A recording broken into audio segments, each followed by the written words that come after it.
Welcome back to rising Pakistan में खुश आमदीद। बढ़ेंगे आपके हमारे फेवरेट सेगमेंट की जानिब सोशल मीडिया के बाद, जो सेगमेंट आप सबको बहुत पसंद है, जिसकी फरमाइशें हमारे पास आती हैं। आज भी जिस तरह हमारे पास एक फरमाइश आई है, वही फरमाइशें आपकी शाहरुख तक हम पहुँचाते हैं और शाहरुख हमारे लिए बहुत अच्छे रिव्यूज़ लेकर आते हैं किताबों के। आज देखते थे शाहरुख हमारे लिए क्या लेकर आए हैं। Over to you Shahrukh.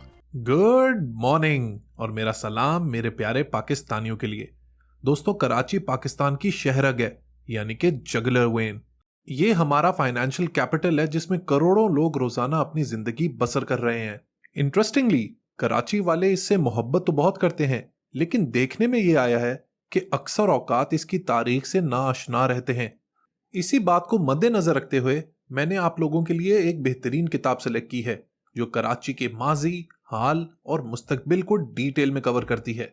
और इस किताब का नाम है Karachi, order, disorder and struggle for the city, और इसको लिखा है लॉरेंट गेयर ने। ये किताब बेसिकली लॉरेंट गेयर की पीएचडी रिसर्च है जो उन्होंने कई साल कराची में रहकर कंडक्ट की। इसीलिए खास बात इसकी ये है कि जिस तरह से उन्होंने इस किताब को तरतीब दिया है, जिस डिटेल में काम किया है, ऐसा महसूस ही नहीं होता कि कोई फॉरेन ऑथर है इस बुक के पीछे। इनफैक्ट इतने जबरदस्त तरीके से उन्होंने कराची के नुआंसेस को समझा है जो शायद कराची वाले भी ना समझते हों। इस किताब का बेहतरीन पार्ट वो सेक्शन है जिसमें उन्होंने कराची की तारीख के बारे में बताया है। जहां आज मॉडर्न कराची वाक़े है, वहां पुराने वक्तों में एक मछेरों की बस्ती हुआ करती थी जिसका नाम था दिरबो। दरब एक अरबी का लफ्ज है जिसका मतलब है दरवाजा। यही वजह है कि अरब नेविगेटर्स कराची को गेटवे ऑफ हिंद कहा करते थे। एक और जबरदस्त बात कराची के बारे में जो मुझे इस किताब से पता लगी वो ये कि वर्ल्ड वॉर 2 में जो अमेरिकन सोल्जर्स यहां पर पोस्टेड होते थे, उनको एक किताबचा दिया जाता था जिसका नाम था गाइड टू कराची। उसमें लिखा हुआ था कि कराची इतना साफ है कि it seems like Paris of the east. American इसको क्लीनेस्ट सिटी इन इंडिया कहा करते थे। Isn't it amazing? कराची में बहुत पोटेंशियल है, हमें सिर्फ इसको सही तरह से चैनलाइज करने की जरूरत है। अगर आप कराची की एथनिक और पॉलिटिकल फॉल्ट लाइंस के बारे में जानना चाहते हैं तो लॉरेंट गेयर की यह किताब एक बेहतरीन रिसोर्स है।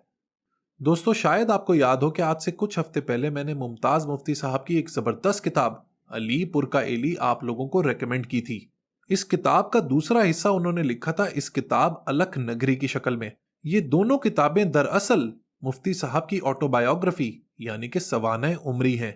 अलीपुर का एली में मुफ्ती साहब ने अपने वालिद के साथ ताल्लुक और औरतों की नफ्सियात पर फोकस किया था। इस किताब अलख नगरी में उनकी तवज्जो मुआशरती मामलात और एक कमाल की शख्सियत कुदरतुल्लाह शहाब पर है। 1947 के बाद से उनकी वफात से कुछ साल पहले तक की जिंदगी इस किताब में मौजूद है। मुआशरे के तौर तरीके और रिवायात के साथ मुफ्ती साहब की जो बगावत थी वो अलख नगरी में खुल के सामने आती है। जब आप अलख नगरी पढ़ेंगे तो आपको अंदाजा होगा कि मुफ्ती साहब बहुत ही अक्ल दानिश वाले शख्स थे जो जिंदगी की हर चीज को, मुआशरे के हर पहलू को अक्ल मंतक से मापते थे। यही वजह है कि हमारे मुआशरती रवैयों के बारे में उनका नजरिया बड़ा मुख्तलिफ और आउटरेजियस था। अलख नगरी का जो पहला हिस्सा है वो दरअसल तसलसल है अलीपुर का एली का, जिसमें वो तकसीम हिंद के वाकयात के बारे में बताते हैं।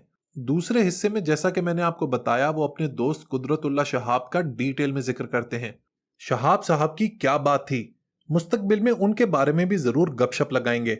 देखें दोस्तों, ये जो उर्दू अदब के स्टॉलवर्ड्स हैं ना, अशफाक अहमद, बानो कुदसिया, मुमताज मुफ्ती, कुदरतुल्लाह शहाब, इनको ना पढ़ना हमारे लिए बहुत बड़ी बदकिस्मती होगी।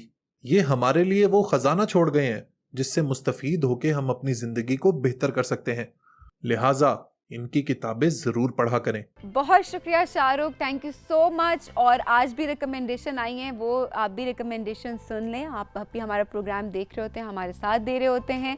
सो अब उन किताबों पर भी हम चाहेंगे कि आप रिकमेंडेशन दें इसी तरह से खूबसूरत आवाज़ चुनकर और बहुत ही खूबसूरती से। बहुत शुक्रिया जी।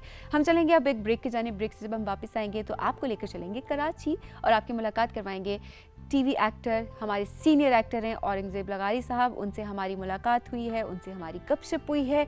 पीटीवी में बहुत ज़्यादा उनकी कंट्रीब्यूशन है। उनकी यादों के बारे में हमने बात की कि पीटीवी के कौन कौन सा काम उनको सबसे ज़्यादा पसंद है, किस तरह से उन्होंने कंट्रीब्यूट किया, आजकल वो क्या कर रहे हैं। और सबसे अच्छी बात जो हमने उनसे पूछी वो ये कि हमें बताएं कि हर कैरेक्टर को आप किस तरह से इतनी परफेक्शन के साथ कर लेते हैं कि लगता ही नहीं है कि एक्टिंग नहीं लग रही होती है। ऐसा लग रहा होता है कि आप नेचुरली उस कैरेक्टर को को परफॉर्म करें, तो उस कैरेक्टर में ढल जाना ये आप कैसे करते हैं? आज के नए एक्टर्स को आप क्या पैगाम देंगे? इतनी सारी बातें उनसे हुई हैं, हम उनसे बात करेंगे, आपको आपकी मुलाकात करवाएंगे इस ब्रेक के बाद।